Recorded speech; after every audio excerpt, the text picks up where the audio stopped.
बिस्मिल्लाहिर्रहमानिर्रहीम। अस्सलाम वालेकुम। मैं जलील खान कुलाची, आप मेरे यूट्यूब चैनल देख रहे हैं। हुजूर वाला पाकिस्तान के सियासी मंजरनामे में कुछ इंतहाई अहम तरीन चीज़ें जो कि आप तक पहुँचानी है। पाकिस्तान के वजीर खारजा इसहाक डार साहब ने जो पाकिस्तान के साथ किया है, मेरे ख्याल में किसी वजीर खारजा ने पाकिस्तान के साथ ऐसा नहीं किया होगा।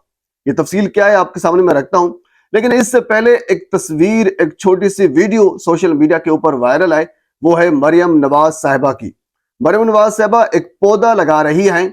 अगर आप थोड़ा सा उस तस्वीर को जूम करके या थोड़ा सा इधर उधर जो फुटेज है उसको देखें तो आपको इधर उधर गाड़ियां भी नजर आती हैं। यानी गाड़ियों के काफिले में मौसूफा तशरीफ लाई और खसूसन उस गाड़ी से उतरी जिसके 3 करोड़ के लगभग टायर नए डाले गए थे। उस गाड़ी से उतरकर कैमरों के हजूम में उनको लाया गया और एक कारपेट बिछाया गया उस पौधे तक। हालांकि वहां पे साफ सुथरी घास थी। उस कारपेट के ऊपर मौसूफा चलकर उस पौधे तक पहुंची। उस पौधे और उस कारपेट के दरमियान तकरीबन कोई 1 फुट का फासला था, लेकिन हराम मोहतरमा ने कोई 1 पाँव भी नीचे रखा हो। हालांकि बड़ी तंग हो रही थी मोहतरमा जिस वक्त वो पानी उस पौधे में डाल रही थी। बड़ी मुश्किल से उन्होंने आगे हाथ करके नीचे पाँव नहीं रखा ताकि पाँव पर मट्टी ना जम जाए, मट्टी ना लग जाए। तो बड़ी मुश्किल से आगे उन्होंने हाथ करके पौधे में पानी डाला और उसके बाद फिर फुटेज सारी बन गई, वीडियोस बन गई, तस्वीर बन गई, वापस चली गई। वजह क्या है आपके सामने रखता हूं।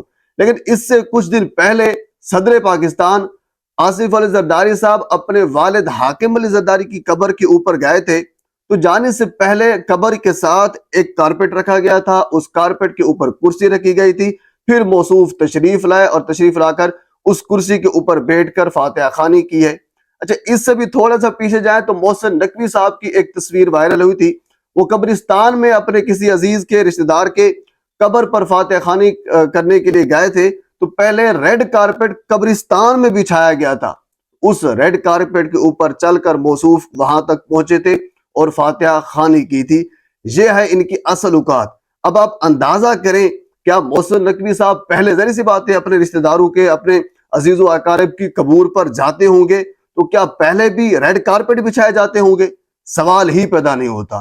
असल में ये ताकत का एक नशा है और एक बेवकूफी है, एक खमार है जो इनके जहनों पर चढ़ा हुआ है। एक फिरौनियत है, एक गरीब आवाम का पैसा है जो इनको जीने नहीं बैठने देता। मरियम नवाज साहबा का क्या तुक बनता है कि इतने गाड़ियों के काफिले में और इतनी फिरौनियत के आपसे 1 पाउंड नीचे नहीं रखा जा रहा। बहरहाल क्या करें, अब जाहिर सी बात है ये लोग मुसल्लत हैं। लेकिन हम थोड़ा सा आगे चलते हैं। अगली खबर इंतहाई अहम है। वो है पाकिस्तान के वजीर खारजा इसहाक डार साहब के मुतल्लिक। याद रखिए, कोई भी मुल्क जब आपको इनविटेशन देता है तो तब भी कोई दूसरे मुल्क का वजीर खारजा या जिस मनसब का भी इनविटेशन हो वो जाया जाता है। बहरहाल एक समिट हो रहा था बेल्जियम में न्यूक्लियर एनर्जी के हवाले से। वजीर आजम साहब ने वहां पे जाना था। वजीर आजम साहब वहां पे नहीं जा पाए। सेनेट के इलेक्शन है या बाकी मसरूफियात भी हो सकती हैं। तो वजीर खारजा साहब ने उनको भेजा गया, वो वहां पे चले गए। मौसूफ पहले लंदन में गए, लंदन में जाकर ठहरे। अगली बात अहम यह है कि जो हम मनसब थे, यानी जो बरतानिया के वजीर खारजा थे, वो वहां पे मौजूद ही नहीं थे। मौसूफ किसी से नहीं मिले। जो वहां का अमला था उस अमले से मिलकर थोड़ा सा ठहर कर उसके बाद फिर आगे बेल्जियम में चले गए और बेल्जियम में वो समिट गुजारने के बाद फिर वापस लंदन में आए। लंदन में फिर उन जो अमला था उनसे मुलाकात की और वापस आ जाए। आप अंदाजा करें, कभी किसी दूसरे मुल्क का, यानी कि छोटा से छोटा मुल्क भी आप ले लें, क्या उसका वजीर खारजा बगैर इनविटेशन के पाकिस्तान के अंदर आया है? अच्छा, इसी तरह बरतानिया के अंदर किसी कोई दूसरे मुल्क का, डेनमार्क है, बहुत से छोटे छोटे मुल्क हैं, किसी का वजीर खारजा बगैर इनविटेशन के बरतानिया में गया हो? आप बरतानिया में बगैर इनविटेशन के गए, आपको मुंह तक भी किसी ने नहीं लगाया। इवन कि आपके हम मनसब वहां पे मौजूद ही नहीं थे, उसके बावजूद आप वहां पे गए, किसी ने आपको मुंह नहीं लगाया। वजह सिर्फ आपको मुंह लगाने की नहीं है, वजह सिर्फ यह है कि आपने पाकिस्तान का नाम बदनाम किया है। आपको होश के नाखर लेने चाहिए। आपको कम से कम ये अकल में होना चाहिए थे, आप इस वक्त वजीर खारजा हैं, पाकिस्तान को रिप्रेजेंट कर रहे हैं। आपको जिस मुल्क की इनविटेशन ही नहीं थी, आप मुंह उठाकर वहां पे चले गए और वहां से। अच्छा, दूसरी बात ये भी आपको बता दूं, 8 फरवरी को पाकिस्तान में इलेक्शन हुए थे। 9 फरवरी को बरतानिया का एक वाज़े मौक़िफ़ आया था और उन्होंने पाकिस्तान के इलेक्शन के ऊपर तहफ़्फ़ुज़ात का इजहार किया था।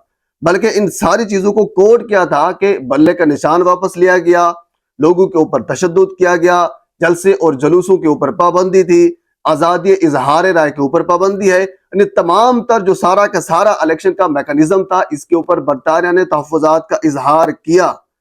उसके बावजूद उनको पता है कि आप कैसे आपकी सिलेक्शन की गई है, आप कैसे वजीर खारजा बने हैं, आप फिर भी वहां पे चले गए। लेकिन आप अपनी याद ताज़ा करने के लिए गए हैं, पता नहीं क्या करने के लिए गए हैं, बहरहाल वहां पे चले गए, पाकिस्तान की बेइज्जती करवाई, अपनी भी बेइज्जती करवाई। हम थोड़ा सा आगे चलते हैं। अगली खबर यह है कि रात राना सनाउल्लाह साहब हबीब अकरम साहब के प्रोग्राम में थे। जब हबीब अकरम साहब ने उनसे ये सवाल किया कि हुजूर वाला नून लीग का तो ये एक माटो था, मौकिफ था, वोट को इज्जत दो। अब कुछ ऐसे सेनेटर्स लाए जा रहे हैं जिनका ताल्लुक मुस्लिम लीग नून से नहीं है, और आपको उनकी लिस्टें फहरिस्तें दे दी गई हैं कि ये हमारे लोग हैं और इनको सेनेटर्स मुंतखब करवाएं। तो क्या कहना चाहेंगे? तो इसके ऊपर राना सनाउल्लाह साहब ने बड़ा खूबसूरत जवाब दिया। उन्होंने कहा कि हमें अपना सियासी वजूद बरकरार रखना है। मतलब यह है कि अगर आप वही जवेद लतीफ वाली बात, यानी हमें धमकाया जाता है कि हम फिर हल्का NA 130 है वो भी खोल देते हैं, यानी फिर आपकी जमात की ऐसी तैसी कर देते हैं, नहीं तो फिर अगर आप वफा की हुकूमत नहीं लेते तो फिर हम आपको पंजाब की हुकूमत भी नहीं देते, फिर ये सारी चीजें आ जाती हैं। एक मरतबा उन तमाम चीजों के ऊपर जो जवेद लतीफ साहब ने बातें की है, उनके ऊपर राना सनाउल्लाह ने भी मुहर लगाई है कि हमें अपना सियासी वजूद बरकरार रखना है। और इसके साथ अगली बात उन्होंने ये कही है कि इस वक्त हम ऐसे फंस चुके हैं, मुश्किल हो चुका है, बल्कि उन्होंने ये लफ्ज इस्तेमाल किया है, नामुमकिन नहीं है, मुश्किल हो चुका है। वजह यह है, अगर इससे आगे वाली बात उन्होंने ये कही है कि अब एक साइड को इधर उधर होना पड़ेगा, यानी इमरान खान की जिन लोगों के साथ टक्कर है, या फिर उनको एक साइड पर होना पड़ेगा या फिर इमरान को एक साइड पर होना पड़ेगा या फिर करना पड़ेगा। अल्लाह माफ करे, यानी किसी किस्म की नाखुशगवार वाकया हो सकता है अगर दबे अल्फाज में सारी चीजें मैं आपके सामने रखूं तो। क्योंकि उन्हें ये कहा है कि इमरान खान इस वक्त जो उनका एक मौकिफ था कि वो डट के खड़ा है, वो डील नहीं कर रहा। हामिद मीर साहब ने कल मैंने आपको बताया था कि उन्होंने ये मौकिफ दिया है कि जो बंदा मफाहमत का पैगाम भी उन तक पहुंचाता है तो खान साहब उनसे नाराज होते हैं, कहते हैं कि नहीं, मफाहमत नहीं हो सकती, नवाज शरीफ की तरह डील करके मैं नहीं जा सकता। हाँ, लाश अडियाला के बाहर जा सकती है, डील करके साथ मैं नहीं जा सकता। तो यही सूरत हाल राना सनाउल्लाह बयान कर रहे थे कि इंतहाई मुश्किल में फंस चुके हैं, अब इस मुश्किल से निकलना इंतहाई मुश्किल है। बहरहाल सूरत हाल काफी गंभीर है, लेकिन क्या करें, सियासी वजूद भी उनको बरकरार रखना है, उनकी बात दुरुस्त है, तो वो चलेंगे इन सारी चीजों को लेकर। अच्छा, इसके साथ अगला मुझे एक लतीफा याद आ रहा है जो फयाजुल हसन चौहान साहब ने कहा है। उन्होंने कहा है कि इमरान खान को रियासत ने अब ये फैसला कर लिया है कि सऊदी अरब में भेजा जाएगा, लेकिन इमरान खान ये चाहते हैं कि मुझे बरतानिया या फिर अमेरिका भेजा जाए। ठीक हो गया भाई। अच्छा, पहले तो आपका या रियासत का ये मौकिफ है कि सऊदी अरब के साथ पाकिस्तान, इमरान की वजह से पाकिस्तान के ताल्लुकात खराब हैं, तो फिर सऊदी अरब क्यों भेजना चाहता है हुकूमत या रियासत इमरान खान को। दूसरी बात यह है कि इमरान अपने दौर में जिस वक्त वो वजीर आजम थे, उन्होंने बरतानिया का विजिट नहीं किया, तो अब वो क्यों जाना चाह रहे हैं। तीसरी बात यह है कि वो अमेरिका का क्यों कह रहे हैं, जिनके ऊपर वो इल्जाम लगा रहे हैं कि मेरी सारी की सारी हुकूमत इन लोगों ने गिराई है, इनकी वजह से हुकूमत गिराई गई है। और इवन के कल नजम सेठी जैसा बंदा ये कह रहा था कि इस वक्त जो हुकूमती वजीर हैं, हुकूमती यानी ओहदेदार हैं जो बरतानिया के अमेरिका के डोनाल्ड लू, उसकी जो बेइज्जती हुई है दुनिया में ऐसा कभी नहीं हुआ, जो इमरान की वजह से हुआ है। मतलब यह है कि इमरान का नैरेटिव इतना ताकतवर है कि उन्हीं के लोग उनसे पूछ रहे हैं कि आपने ये क्या चवन मारी है, आपने ये क्या किया है। बहरहाल पाकिस्तान में जरी सी बात है, इमरान की एक वर्थ है जिसको मानना पड़ेगा, न सिर्फ पाकिस्तान में बल्कि पूरी दुनिया में। आप इधर उधर के लतीफे बेशुमार सुन लें, लेकिन जिस तरह राना सनाउल्लाह कह रहे हैं कि अब मुश्किल में फंस चुकी है पाकिस्तानी हुकूमत, अब निकलना इंतहाई नामुमकिन है। बहरहाल पाकिस्तान के सियासी मामलात में और बहुत सी चीजें हैं, अगली वीडियो में आपके साथ मैं जरूर शेयर करूंगा। एक मतलब आपसे गुजारिश है मेरे चैनल को सब्सक्राइब कर दें ताकि आने वाली हर इंफॉर्मेटिव वीडियो आप तक पहुंच सके। अल्लाह हाफिज।